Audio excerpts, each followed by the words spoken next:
Primeira carta do apóstolo Paulo aos Coríntios, no capítulo 11, vamos ler do versículo 17 ao 34.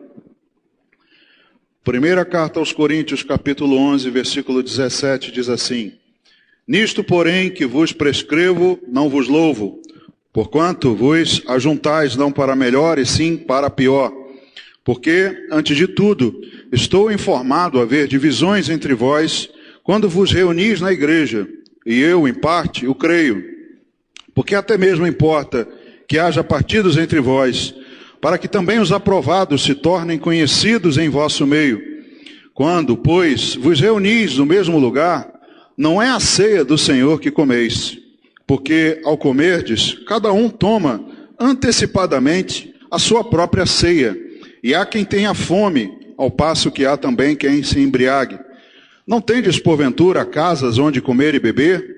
Ou menosprezais a igreja de Deus e envergonhais os que nada têm? Que vos direi? Louvar-vos-ei? Nisto certamente não vos louvo, porque eu recebi do Senhor o que também vos entreguei, que o Senhor Jesus, na noite em que foi traído, tomou o pão e, tendo dado graças, o partiu e disse: Isto é o meu corpo, que é dado por vós. Fazei isto em memória de mim. Por semelhante modo, depois de haver ceado, tomou também o cálice, dizendo: Este cálice é a nova aliança do meu sangue. Fazei isto todas as vezes que o beberdes em memória de mim. Porque todas as vezes que comerdes este pão e beberdes o cálice, anunciais a morte do Senhor até que ele venha. Por isso, aquele que comer o pão ou beber o cálice do Senhor, indignamente será réu do corpo e do sangue do Senhor. Examine-se, pois, o homem a si mesmo, e assim coma do pão e beba do cálice. Pois quem come e bebe sem discernir o corpo, come e bebe juízo para si. Eis a razão porque há entre vós muitos fracos e doentes, e não poucos que dormem. Porque se nos julgássemos a nós mesmos, não seríamos julgados. Mas, quando julgados, somos disciplinados pelo Senhor, para não sermos condenados com o mundo. Assim, pois, irmãos meus, quando vos reunis para comer, esperai uns pelos outros. Se alguém tem fome, coma em casa, a fim de não vos reunirdes para juízo. Quanto às demais coisas, eu as ordenarei quando for ter convosco. Amém. Deus, obrigado pela tua palavra que tivemos oportunidade de ler nessa noite, e estamos com o desejo no nosso coração de não somente ouvi-la, mas entendê-la, guardá-la no nosso coração e colocá-la em prática, meu Deus. É isso que precisamos, ó Deus, e para isso precisamos também do Espírito Santo, que Ele possa agir em cada coração, que cada um de nós possa abrir os ouvidos, os corações, para receber a Tua palavra, ser tratado pelo Senhor, ensinado e melhorar, meu Deus, a cada dia. Esse é o Teu plano, a nossa santificação. Por isso, Pai, clamamos que nessa noite o Senhor possa tirar todo o empecilho, o impedimento que tenta nos distrair. Tira, meu Deus, toda a desatenção, o cansaço, toda, Pai, distração que tenta impedir o nosso recebimento da palavra do Senhor. E que essa palavra venha frutificar em nós. Nos ajuda, meu Deus, usando minha vida, me coloca à tua disposição para isso, para que eu seja o teu canal, para que eu sirva como teu porta-voz e que a tua palavra possa ser pregada nessa noite. Assim oramos, te agradecendo em nome de Jesus. Amém. Amém, irmãos, podem sentar. Queridos, Corinto era um centro comercial bastante movimentado. Imagine, não sei se hoje você pudesse aí colocar na sua cabeça, né, a imagem do centro da cidade, o Saara. Hoje não é muito movimentado, né? Mas há alguns anos atrás era um formigueiro de gente. Calçadão de Madureira, talvez, né? Sei lá, um outro aí, calçadão de Nova Iguaçu. Algum que você tenha visto que é assim, gente para tudo quanto é lado, né? Você nem consegue andar direito, ainda tem camelô no meio da rua. Você não consegue, é um furdunço de gente. Imagina tudo isso colocado lá em Corinto. Corinto era ainda é, aliás, se você quiser, tiver essa curiosidade, vá no Google e digite lá Corinto, mas veja lá Corinto, Grécia. porque senão ele vai te levar a um motel aqui no Rio. Eu sei porque quando eu fiz a pesquisa apareceu o motel, para que você veja como Corinto é relacionada hoje, o que era a prática naquela cidade. Então era uma faixa, ainda é, uma faixa de terra, está localizado numa faixa de terra em que há um mar de um lado e o outro, do outro lado, o mais acima, você tomando por aquele caminho, você poderia chegar ao sul da Itália, sul da Europa, e no outro mar, na outra extremidade dessa faixa de terra, você conseguiria chegar ali naquela área da Ásia, né, chegar até a Jerusalém, Síria, toda aquela parte ali antiga, né, da Ásia. Então era muito movimentado. Pessoas de várias partes do mundo antigo, né? Ali habitavam gregos, romanos, orientais, pessoas que passavam por ali, colonizadores, escravos, viajantes, todos esses povos, todas essas pessoas andavam por ali em Corinto. Então era uma confusão, né? Imagina esse lugar que eu falei, ainda mais com falta de saneamento, né? Não tinha a estrutura que nós temos hoje nas cidades, calçada. Era meio que uma bagunça, né, generalizada. Ali no mercado onde se vendia comida, estavam também os animais que eram para ser vendidos tanto para consumo como para sacrifício. Havia uns templos ali ao redor em que os animais eram sacrificados, oferecidos. Então era sangue para tudo quanto é lado, era uma sujeirada, vamos dizer assim, uma bagunça de gente, um tumulto muito grande. E como eu disse, Corinto era internacionalmente conhecida por sua imoralidade. Ali havia o templo de Afrodite e suas 1000 prostitutas, tanto que a palavra corintianizomai era sinônimo de agir como um coríntio, ou praticar relações sexuais ilícitas.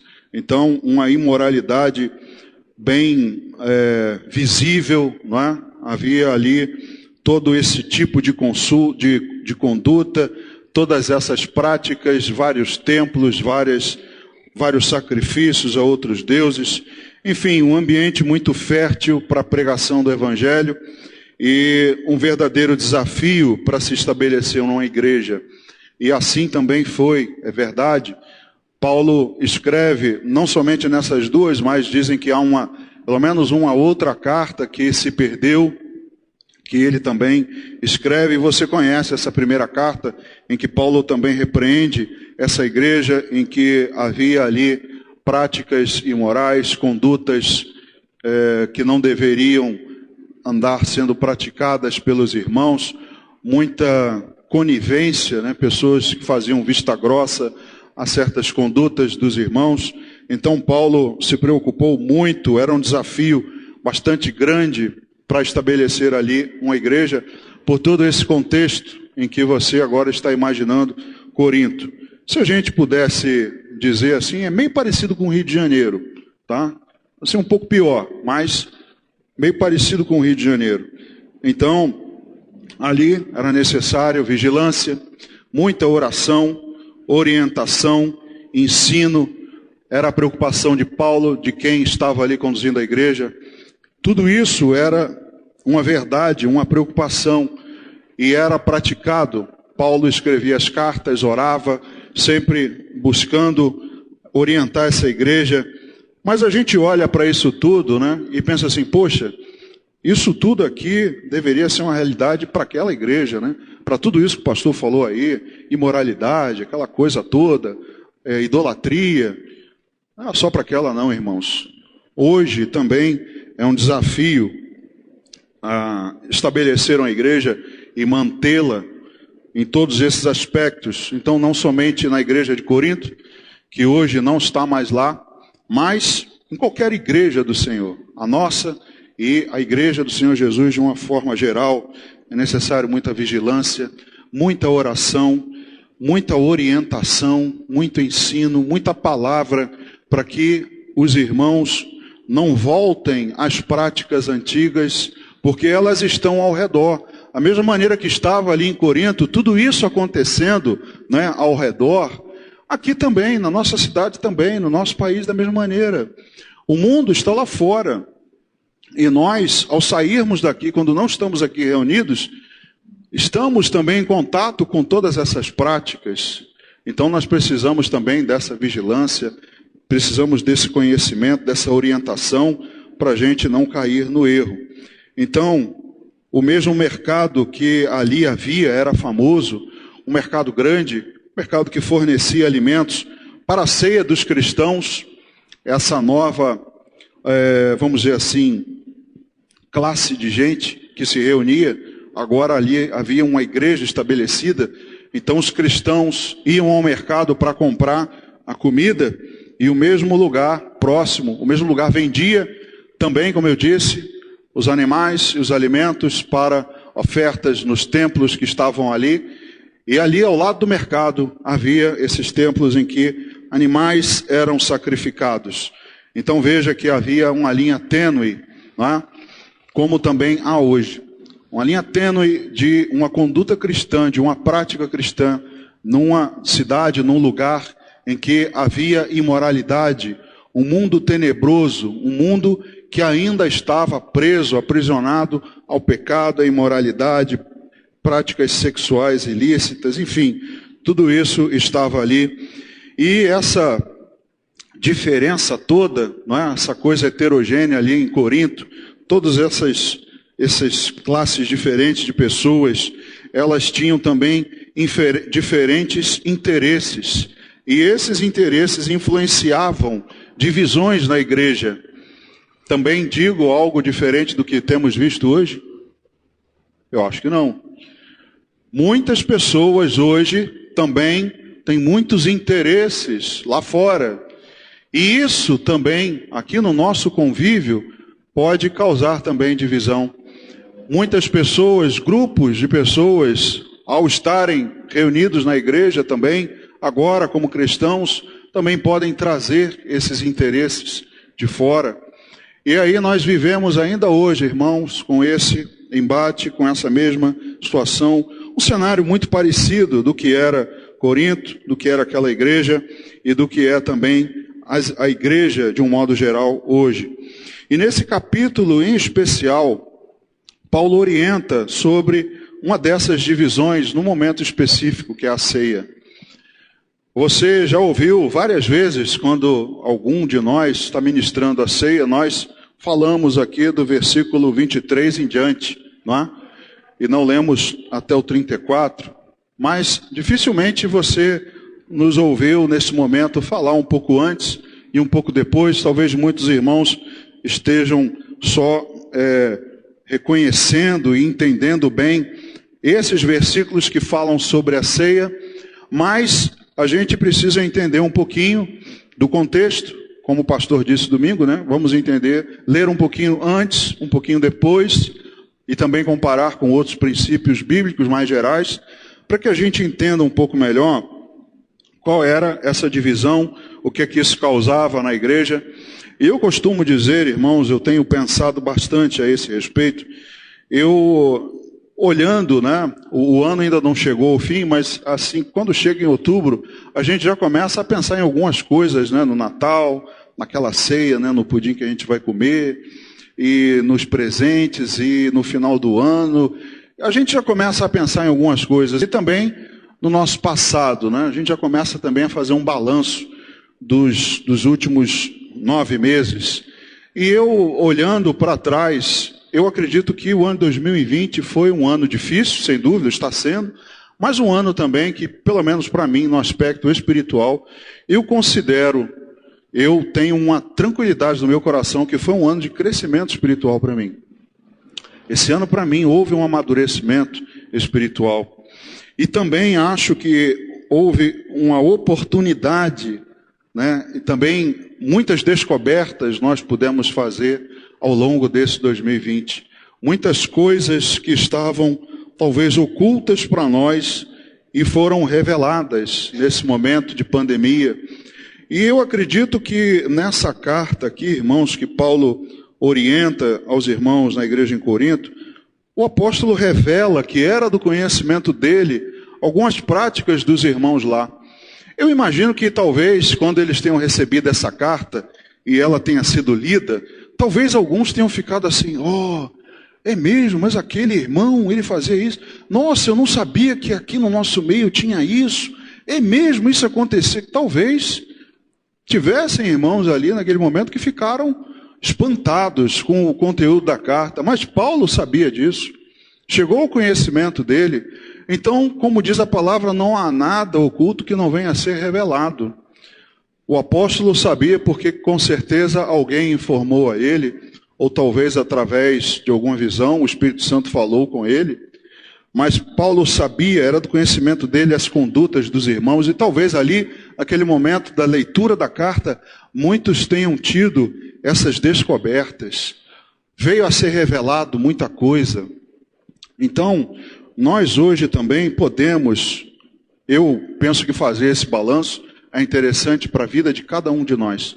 A nossa vida é espiritual, como andou nesse ano.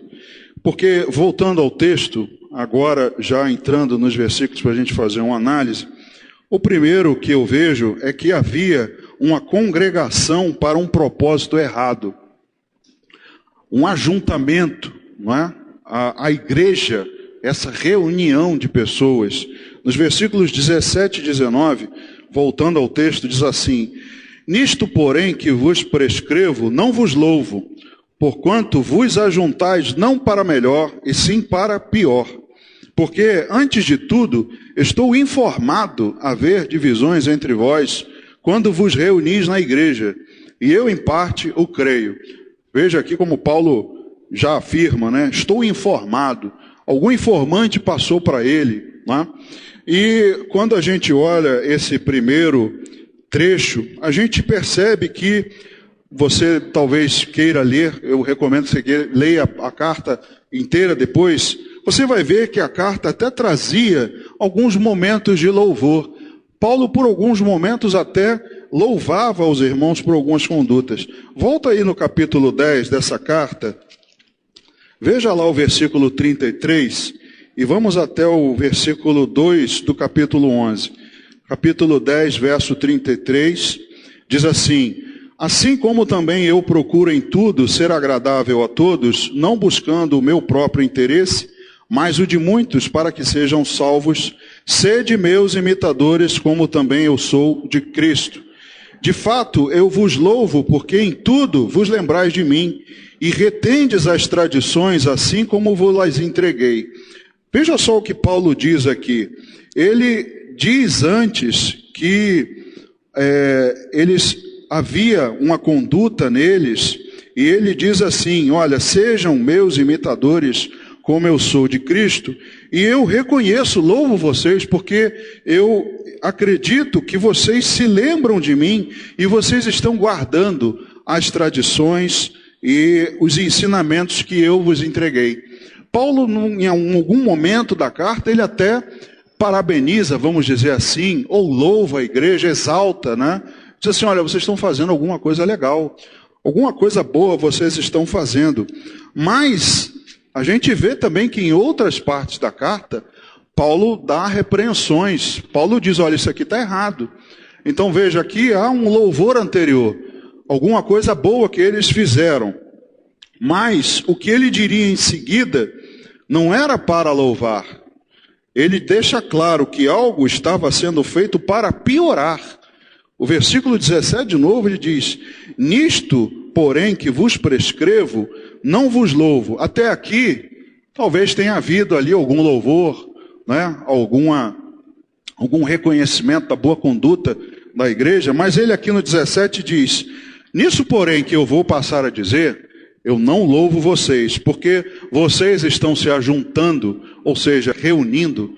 Há uma reunião entre vocês aí na igreja, porque a igreja não é o prédio, a igreja são as pessoas. Então a igreja, a reunião, o ajuntamento das pessoas estava sendo para pior e não para melhor.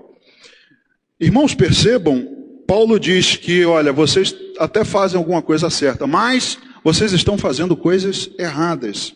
E vocês estão fazendo coisas para piorar e não para melhorar.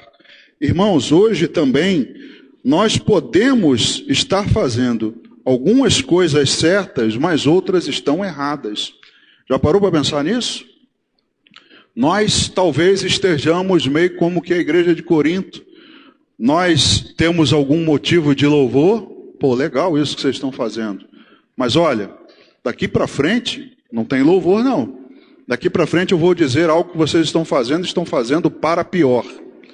E aí, irmãos, olhando hoje também para o nosso contexto, como é que nós encararíamos essas coisas?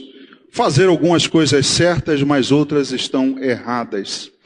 O que você acredita de um serviço, uma cirurgia, por exemplo? Você vai fazer uma cirurgia hoje e o cara vai amputar, você tem que amputar o dedo. Espero que você não chegue a esse ponto.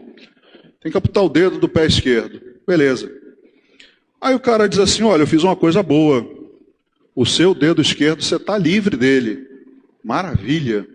Obrigado, doutor. Mas olha, tem um probleminha. Além do dedo, eu tirei o pé também. Você, peraí, cara. Pô, não dá. Aí eu não tenho como te aplaudir.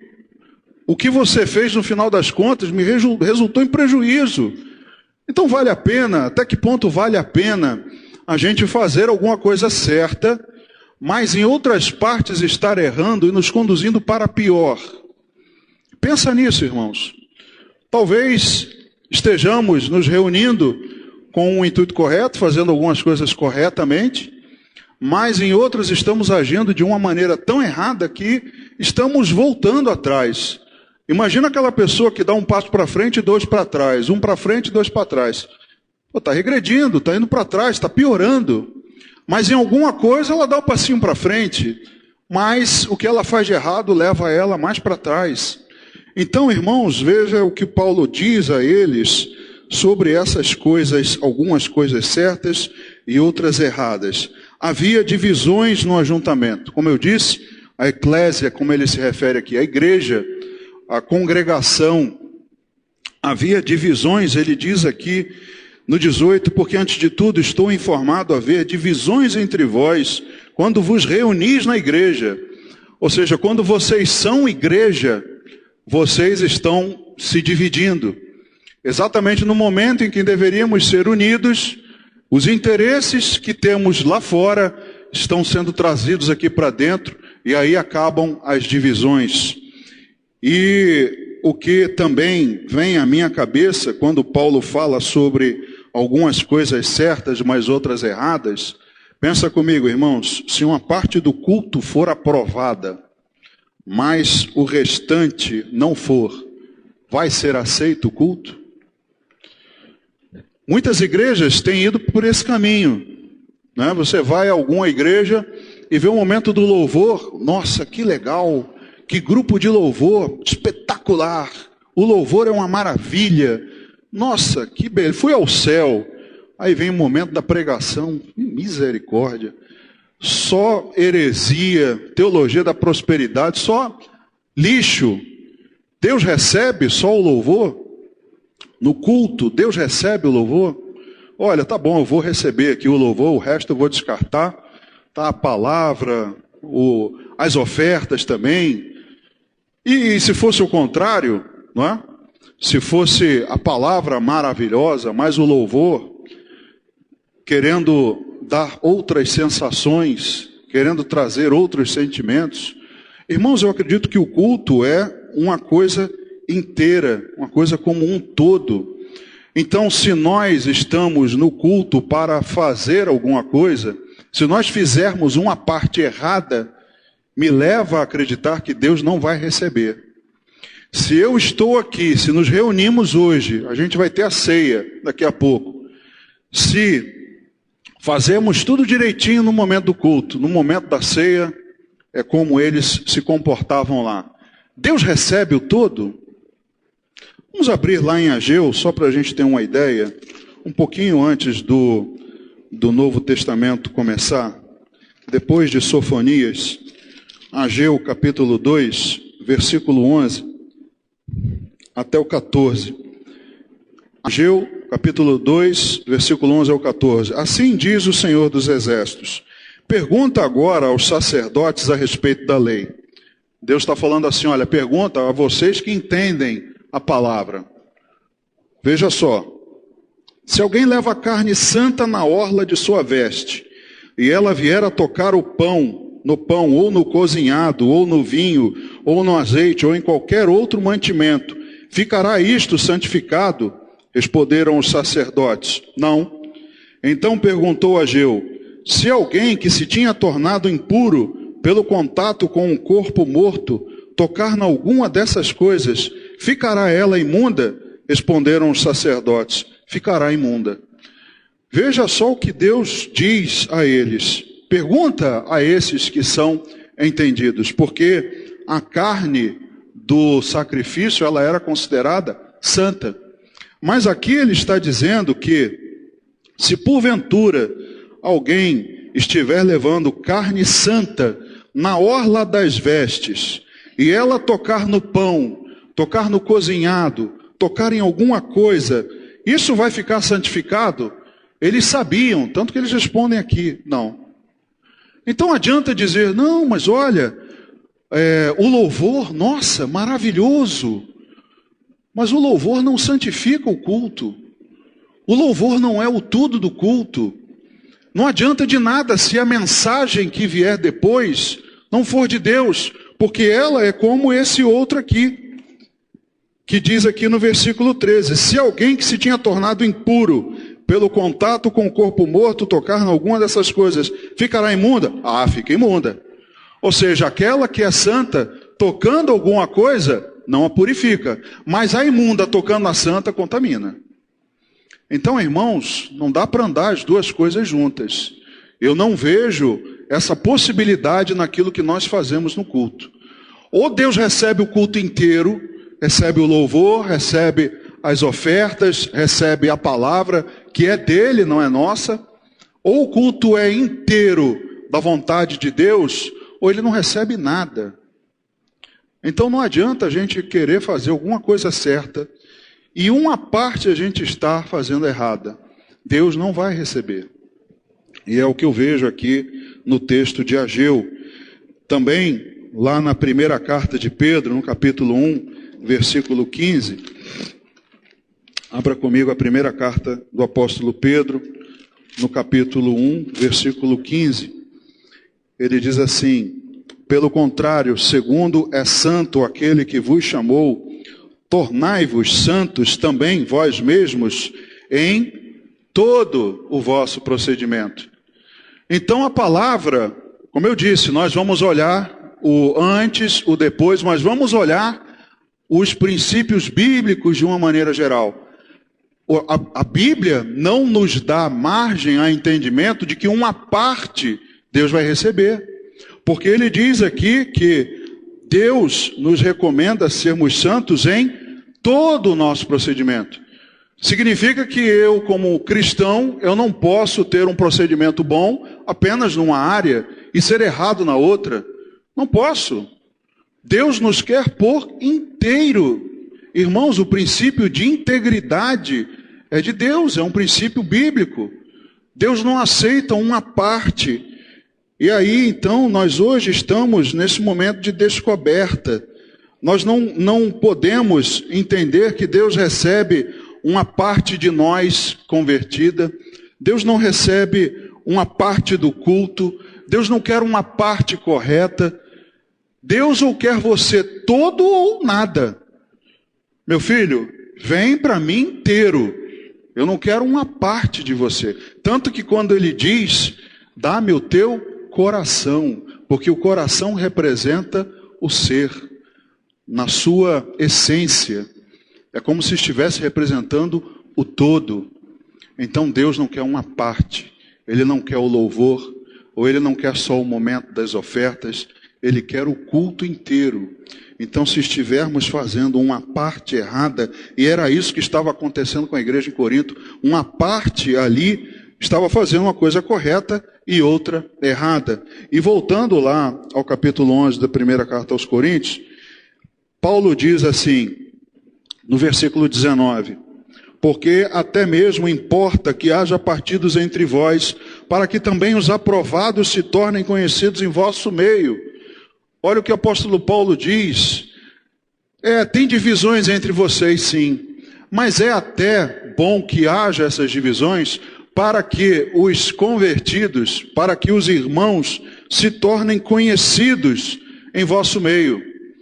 Então eu disse, nesse momento, nós estamos tendo grandes descobertas. É como se estivéssemos recebendo uma carta para nós, e a gente lesse assim, eu não sabia que aqui na igreja tinha isso, tinha aquilo outro. Tem, irmão. Então estamos aproveitando para ter descobertas, tá? E não sou eu que estou dizendo. Às vezes os irmãos podem pensar assim, né? O pastor está pregando, insinuando que tem alguém aqui que não é convertido. Irmãos, eu ouvi semana passada um curso, eu gostei muito do que o palestrante falou, né? Olha, não matem o mensageiro. Eu estou trazendo só a mensagem. Quem está dizendo aqui é Paulo, tá? Versículo 19. É para que os aprovados se tornem conhecidos em vosso meio. Essas divisões é para tomarmos conhecimento de quem é quem. Então não me condenem, não matem o mensageiro, porque antigamente o mensageiro era o pobre coitado designado pelo rei, né? Vai lá e leva essa carta aqui para o cara lá, para o meu inimigo. Aí o rei recebe a carta, abre, fica furioso. Quem é o primeiro a morrer? O mensageiro, coitado. Você não me mata não, eu só vim trazer a carta. Olha, eu só vim entregar. Mas não adianta, né? O cara ficava com ódio tão grande do conteúdo que matava o pobre coitado do mensageiro. Então não queira me crucificar, porque quem está trazendo a palavra é o apóstolo Paulo. Então isso é necessário para que haja descoberta, para que conheçamos os aprovados em nosso meio. Segundo a ceia, como um exemplo de ajuntamento impuro.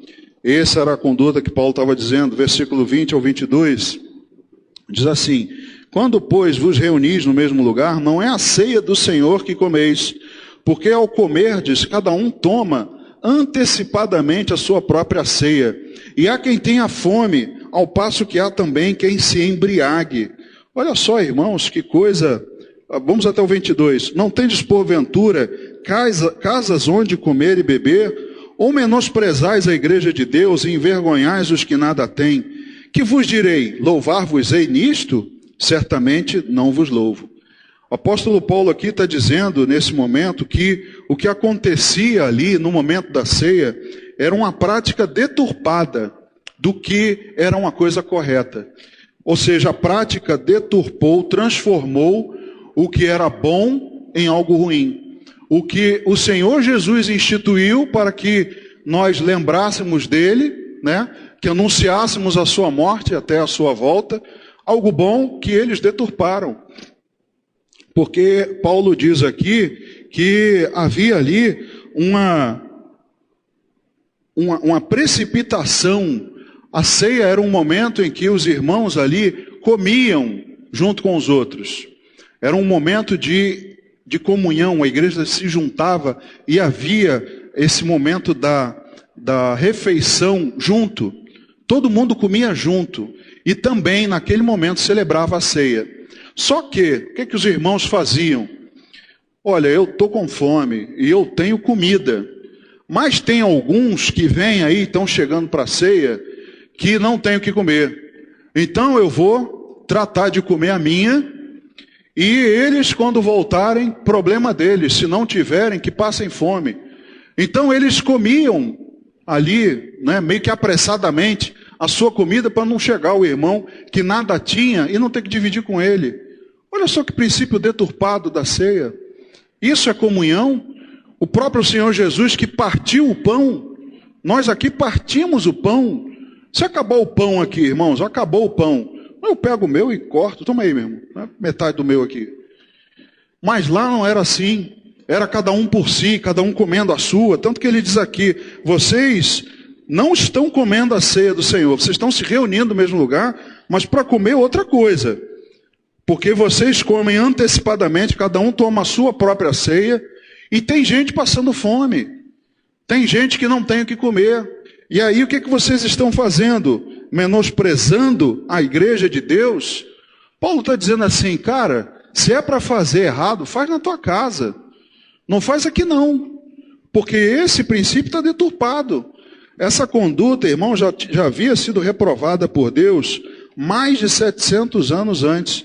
Lá no livro do profeta Isaías, no capítulo 1, um texto que vocês também conhecem, em que Deus reprovava, estava cansado da prática mecânica das ofertas, dos sacrifícios. Lá no capítulo 1, nos versículos 12 e 13, diz assim: quando vindes para comparecer perante mim, quem vos requereu só pisardes os meus átrios? Não continueis a trazer ofertas vãs, o incenso é para mim abominação, também as festas da lua nova, os sábados, a convocação das congregações. Não posso suportar a iniquidade associada ao ajuntamento solene. Deus já dizia naquela época, olha, muito tempo atrás eles já faziam isso, mas eu não consigo suportar, eu já não aguento mais vocês virem, acharem que simplesmente por pisar o pé na igreja já estão atendendo, satisfazendo, mas estão querendo me entregar uma coisa que está totalmente deturpada, eu já não aguento mais. Irmãos, com certeza ali naquele meio, tinha gente com coração puro, tinha gente querendo fazer uma coisa direita, mas havia uma prática tão generalizada que ele diz assim, olha, não, para de fazer isso, para de trazer as ofertas, porque eu já não aguento mais, eu não suporto, não continuem a fazer isso. Então, se é para deturpar, não é a ceia, é uma refeição qualquer. Se é para deturpar o louvor, não é louvor, é um show qualquer. Se é para deturpar a palavra, não é a palavra, é uma palestra. Se é para deturpar alguma coisa, irmãos, não faça aqui. Não vamos fazer aqui, porque Deus não vai receber nada do culto. Nada da nossa conduta vai ser aprovada por Deus. Paulo diz no versículo 22, mais uma vez, não tendes porventura casas onde comer e beber? Ora, se é para fazer isso, faz na sua casa, faz em outro lugar, faz na faculdade, faz num lugar qualquer, num auditório, mas aqui na minha casa não. No ajuntamento da minha igreja, do meu corpo, não. Nesse comportamento, irmãos, não há louvor a Deus, há vergonha para a igreja do Senhor e constrangimento para os membros. Eu imagino a igreja de Corinto, nos dias de hoje, como é que seria o momento da ceia?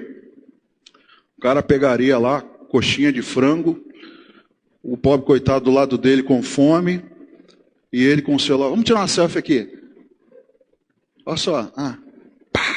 E o pobre coitado lá, assim, ó, com o estômago doendo de tanta fome. Porque é tanta hipocrisia, é tanta falta de vergonha, envergonhando a igreja de Deus, o Senhor, a membresia, menosprezando os irmãos, condutas que não deveriam acontecer. Tudo isso, irmãos, estamos descobrindo, tudo isso está acontecendo. Então, é tempo de observar as condutas e descobrir o que estava oculto. É tempo de nós abrirmos os nossos olhos e, se porventura estiver em nós a falha, que possamos corrigir. A mesma igreja, Paulo recomendava afastamento em outra ocasião, na mesma carta aí no capítulo 5. Veja só o que ele diz, no versículo 9 ao 11. Já em carta vos escrevi que não vos associasseis com os impuros. É aquela carta que eu disse que talvez foi perdida. Talvez ele tenha escrito, mas foi perdida. Refiro-me com isto, não propriamente aos impuros deste mundo, ou aos avarentos, ou roubadores, ou idólatras, pois neste caso terias que sair do mundo. Mas agora vos escrevo que não vos associeis com alguém que, dizendo-se irmão, for impuro, ou avarento, ou idólatra, ou maldizente, ou beberrão, ou roubador, com esse tal nem ainda comais. Paulo diz, olha, nem com esse vocês se aproximem, tenham comunhão, não tenham prática junto com ele, porque não é dos de fora, essa conduta, não estou dizendo para vocês evitarem dos de fora, mas dentro da igreja tem pessoas assim, pessoas que se dizem irmãos, mas são avarentos, são maldizentes, são idólatras, roubadores. Isso tudo, irmãos, pode estar acontecendo mesmo no momento do culto, com esse sentimento no coração, e Deus não está recebendo. Então, Paulo recomenda a essa igreja afastamento desses irmãos. Por isso a explicação sobre a ceia. Por isso é que Paulo entra lá no versículo 23, que todos conhecem. Porque eu recebi do Senhor o que também vos entreguei. Que o Senhor Jesus, na noite em que foi traído, tomou o pão e, tendo dado graças, o partiu. Veja, ele não comeu sozinho, não vou comer aqui porque Pedro é um fominha danado, eu vou pegar logo aqui, garantir o meu, estofar o meu estômago, e quando eles vierem eu já comi, pelo menos garantir o meu pedaço. Não, ele partiu o pão e deu aos irmãos e disse: isto é o meu corpo que é dado por vós, fazei isto em memória de mim. Por semelhante modo, então você conhece aí até o versículo 29, que nós costumamos ler nos momentos de ceia. Todas as vezes que participamos da ceia, então há uma oportunidade. Hoje é um momento em que há uma oportunidade para nós. Ao fazermos essa análise que ele diz, examine-se o homem a si mesmo, Paulo estava dizendo: olha, isso que vocês estão fazendo, essa prática errada, deturpando esse momento solene do culto, tudo isso é momento de vocês fazerem uma autoanálise. Olha para dentro de vocês, conserta isso, para que vocês possam continuar andando, caminhando com Cristo, mas com o sentido correto, com o propósito correto. Por isso Paulo explica a eles, por isso esses versículos, que ele diz: olha, eu recebi do Senhor o que eu estou entregando, eu não estou retendo nada. Foi assim, assim, assim, mas nesse momento, examine-se. É necessário você discernir o corpo, entender nesse momento, entender o corpo, entender o irmão, a necessidade do irmão, entender o que o irmão está passando. Então, irmãos, tudo isso é necessário. O constrangimento em Corinto podia, estar sendo causado hoje por desamor, escândalo, falta de empatia, de bom senso, de moderação. Uma das coisas que eu mais busco na minha vida é a moderação, equilíbrio. Deus fez tudo equilibrado. Deus não fez nada pendendo só para um lado nem para o outro. Como hoje as pessoas querem viver assim, ou é 8 ou 80. Deus fez tudo no equilíbrio, moderação. É isso que Deus nos ensina. Então nós estamos vivendo, hoje podemos estar tendo entre nós pessoas mostrando desamor, falta de amor, falta de interesse pelos outros, falta de empatia, que é se colocar no lugar do irmão, perceber as necessidades do irmão, o que ele está passando. Talvez nós estejamos passando por isso, de bom senso. O bom senso, irmãos, na minha época de mais jovem, a gente chamava de chá de semancol. Já ouviram falar nisso? Eu até vi um meme, na internet, chá de semancol, dragas de semancol, comprimido de semancol. Tome e se manque. Era assim, a caixa de um remédio, semancol, tantas miligramas. Tome e se manque. Então tem gente hoje que perdeu o senso das coisas e vive uma vida como se não existisse alguém do seu lado, um irmão, com alguma necessidade. E aí vamos vivendo a nossa vida, E pode haver escândalo, porque se há escândalo, se eu escandalizo, se lá naquele momento havia pessoas comendo e deixando outras sem fome, havia um escândalo ali. E hoje, se eu escandalizo, eu devo rever a minha conduta, é o que ele está dizendo aqui no verso 31 e 32. Porque se nos julgássemos a nós mesmos, não seríamos julgados. Mas quando julgados, somos disciplinados pelo Senhor, para não sermos condenados com o mundo. Ainda em Lucas, no capítulo 17, já estamos encerrando. Lucas 17, versículo 1 e 2... Disse Jesus a seus discípulos: é inevitável que venham escândalos, mas ai do homem pelo qual eles vêm. Melhor fora que se lhe pendurasse no pescoço uma pedra de moinho e fosse atirado no mar, do que fazer tropeçar a um destes pequeninos. Voltando lá, primeira carta aos Coríntios, no capítulo 8, do versículo 8 ao 13, diz assim: não é a comida que nos recomendará a Deus, pois nada perderemos se não comermos e nada ganharemos se comermos. Vede, porém, que esta vossa liberdade não venha, de algum modo, a ser tropeço para os fracos. Porque se alguém te vir a ti, que és dotado de saber, à mesa, em templo de ídolo, não será a consciência do que é fraco induzida a participar de comidas sacrificadas a ídolos? E assim, por causa do teu saber, perece o irmão fraco, pelo qual Cristo morreu. E deste modo, pecando contra os irmãos, golpeando-lhes a consciência fraca, é contra Cristo que pecais. Veja só o que Paulo diz a respeito dessa conduta. Às vezes, hoje estamos vivendo a conduta semelhante à igreja em Corinto e escandalizando. Tirando, as pessoas, às vezes muitos fracos na fé, que não entendem, não compreendem, não têm maturidade, vendo e percebendo nossas atitudes, nossos atos, nossas palavras, e nós estamos talvez escandalizando.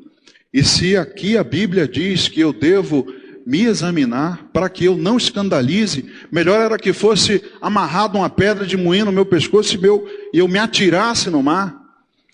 E aí você vai pensar assim: mas pastor, hoje na ceia ninguém come coxinha de frango, a gente não faz a janta junto. Talvez um irmão, o pastor Paulo ia pedir um salmão defumado, e sei lá, o Wesley vai pedir aí uma picanha, mas talvez um outro irmão não tenha condição, só vai pedir aí uma coisinha humilde, ou nem vai pedir. E aí a gente hoje vai pensar assim: mas hoje a gente não faz mais isso, pastor. Pois é, mas tem coisa que eu faço que escandaliza. E não é pela minha liberdade, como Paulo disse, não é pela minha liberdade que eu devo fazer, é para não escandalizar um irmão. Então, eu entendo, irmãos, olhando para esse texto, que as nossas práticas podem estar escandalizando, constrangendo irmãos, mostrando desamor, falta de empatia, de bom senso. A ceia remete à aliança e comunhão também. A ceia é um mandamento para anunciarmos a morte do Senhor, mas ela também remete à comunhão, à aliança, porque era o que o Senhor Jesus estava fazendo ali. Mas se nós, nesse momento, daqui a pouco que vamos participar, se houver em nós essa conduta, ou algo similar em nós, que cada um de nós faça uma análise. Toma um chá de semancol junto com o copinho da ceia. Toma aí, revê a sua conduta, porque nós precisamos discernir o corpo. Nem todo o corpo, irmãos, é forte.